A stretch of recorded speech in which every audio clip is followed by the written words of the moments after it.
तो आपको शोर की आदत हो गई। करें शुरू। सभी साथियों को मेरा नमस्कार। जैसे कि आप सब जानते हैं, सुप्रीम कोर्ट के आदेश अनुसार, निर्देश अनुसार कल 22 फरवरी को मेयर का, डिप्टी मेयर का और स्टैंडिंग कमेटी का चुनाव होना था। कल मेयर और डिप्टी मेयर का चुनाव शांतिपूर्वक हो गया, पर स्टैंडिंग कमेटी का चुनाव नहीं हो पाया। भारतीय जनता पार्टी के पार्षदों ने लगातार सदन में हंगामा किया, सदन के मर्यादा का पालन नहीं किया, शांति नहीं बनाकर रखी।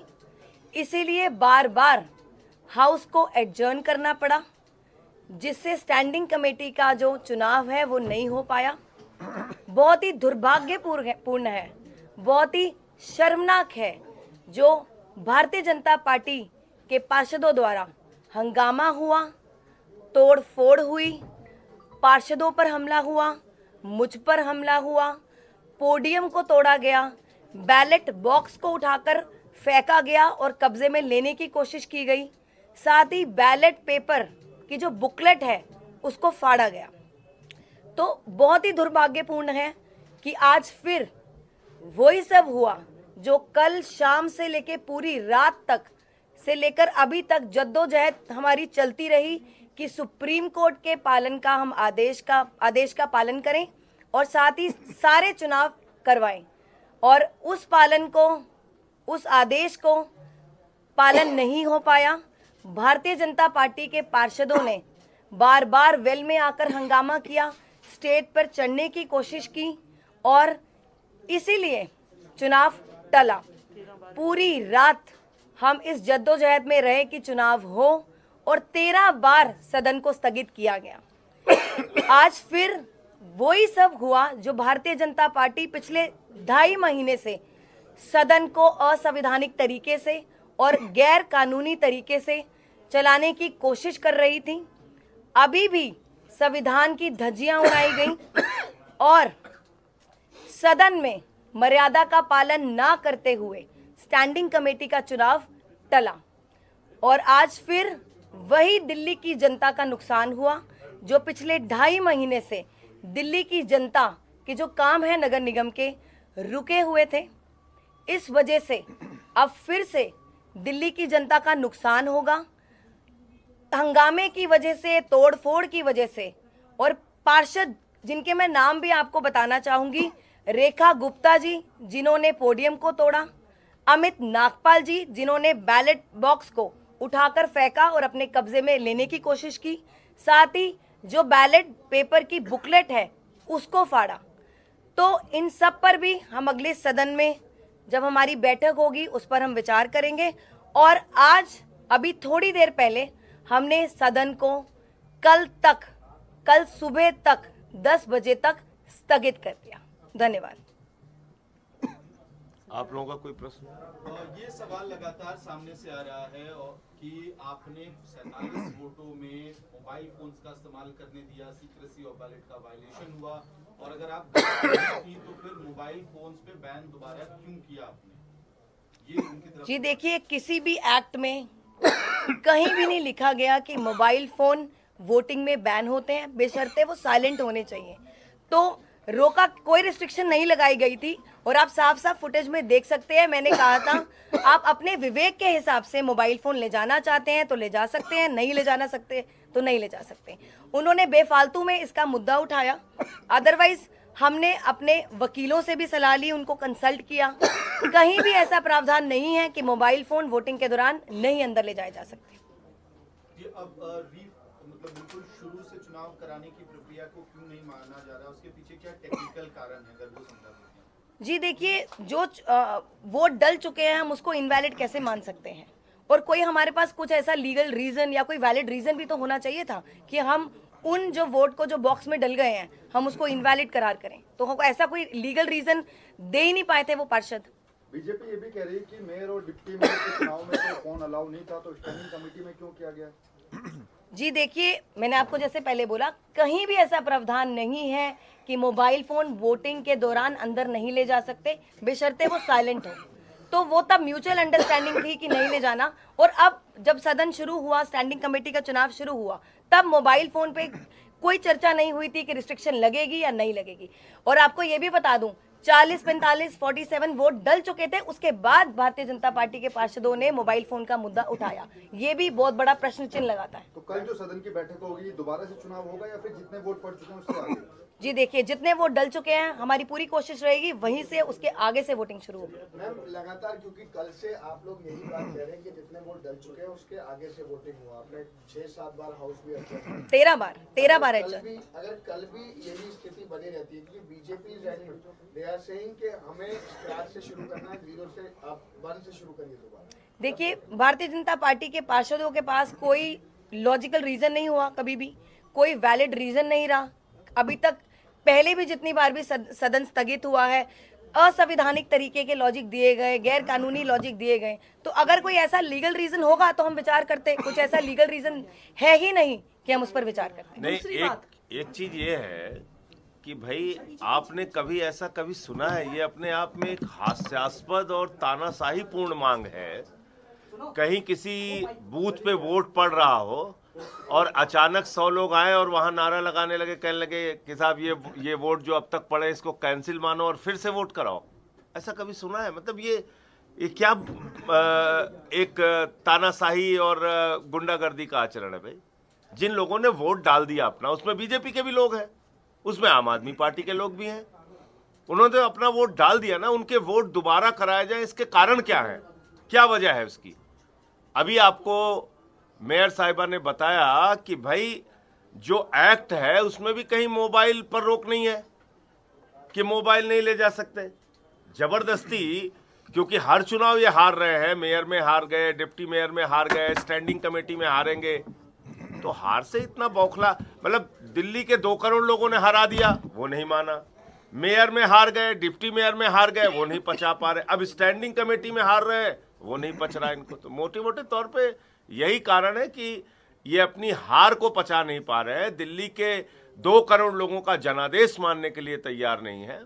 और संविधान, लोकतंत्र और सर्वोच्च न्यायालय, तीनों को चुनौती अकेले ये लोग दे रहे हैं कि हम कुछ नहीं मानेंगे, हम जैसे चाहेंगे मनमाने ढंग से चलाएंगे। दूसरी बात, मान लीजिए कि 1 से वोटिंग शुरू होती है, फिर से 50 या 100 वोट डलने के बाद वो कह दें कि नहीं, अब फिर से 1 से शुरू कराओ।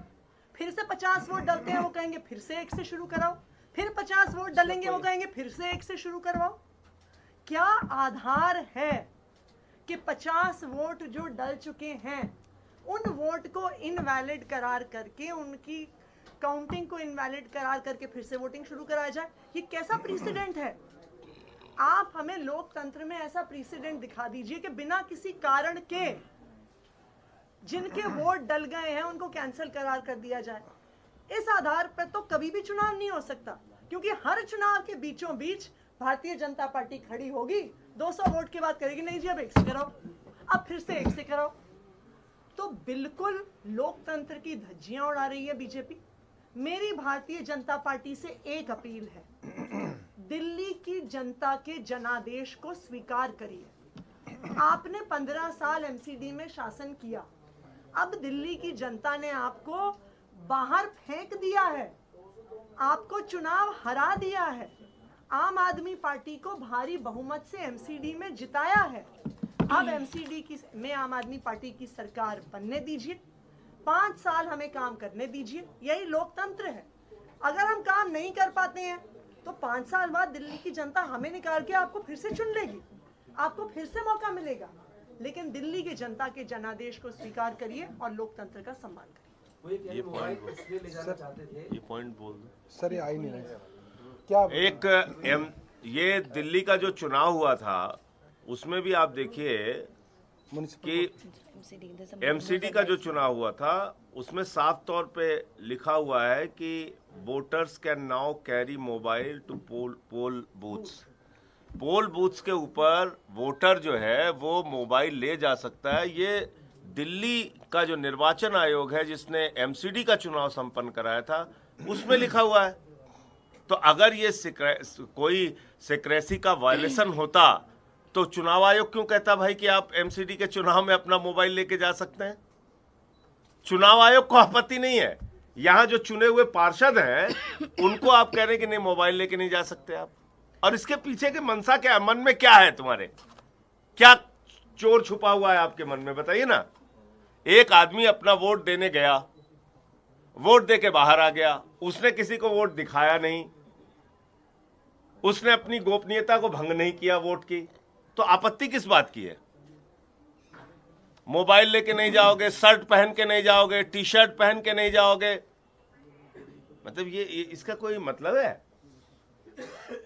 कहीं कोई एक्ट में लिखा हो, कहीं कोई किसी नियम का वायलेशन होता हो, बात समझ में आती है।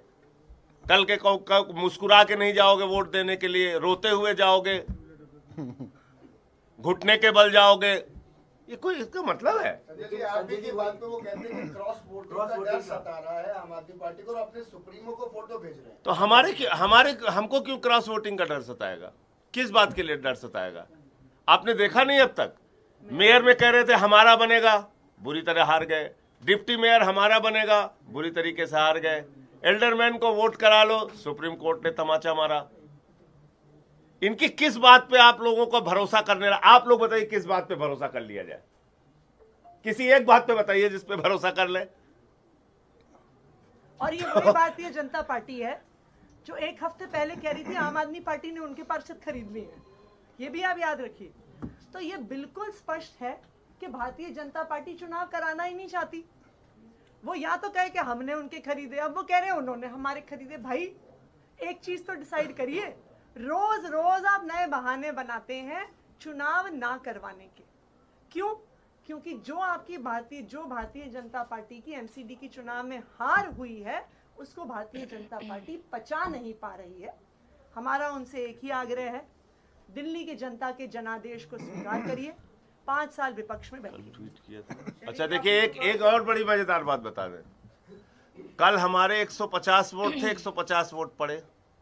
भारतीय जनता पार्टी खरीद फरोख्त की राजनीति में इतनी उत्साहित रहती है, उसने अपने ऑफिशियल ट्विटर हैंडल से कहा कि देखिए हमने 4 यहां खरीदे, 3 वहां खरीदे।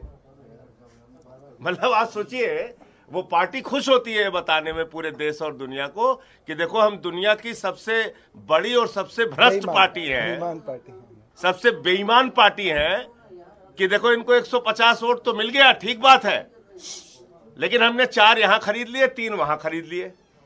बताओ आप, ऐसी पार्टी, मतलब दुर्भाग्य है कि ये लोग इस देश में अपना राजनीतिक दल चला रहे हैं। और क्या कह सकता हूं मैं। शैली जी, आपने जो कहा कि रेखा गुप्ता और अमित नागपाल की कार्रवाई हुई, क्या कार्रवाई हो सकती है? जी, अगली बैठक में हम इस पर विचार करेंगे, क्योंकि जो कुछ उन दोनों ने सदन में किया वो सदन की मर्यादा के खिलाफ था, और साथ ही सुप्रीम कोर्ट का जो आदेश था उसका भी पालन नहीं किया गया। उन्होंने बार बार कोशिश करी कि चुनाव टल जाए, और बार बार इसी वजह से हमें सदन को स्थगित करना पड़ा। और उन्होंने एक्चुअली में कोर्ट ऑफ कंटेम्प्ट करा, जो बिल्कुल गैर कानूनी है। तो हम इस पर विचार करेंगे अगली बैठक पर। 16 घंटे में हंगामा ही रहा, तो क्या इसको कैसे सुनिश्चित करेंगे कि कल की कार्रवाई ठीक से सुचारू रूप से चले? जी देखिए, हम तो हर बार की तरह इस बार भी फिर चाहेंगे कि शांतिपूर्वक तरीके से चुनाव हो। जैसे डिप्टी मेयर मिला है, डिप्टी मेयर मिला है, स्टैंडिंग कमेटी के चुनाव भी शांतिपूर्वक हो, ताकि दिल्ली की जनता का जो काम नगर निगम का रुका हुआ है, सारे उन कामों को हमने ऑलरेडी शुरू कर दिया है, ऑफिशियल तरीके से हम उन पर कार्रवाई कर सकें।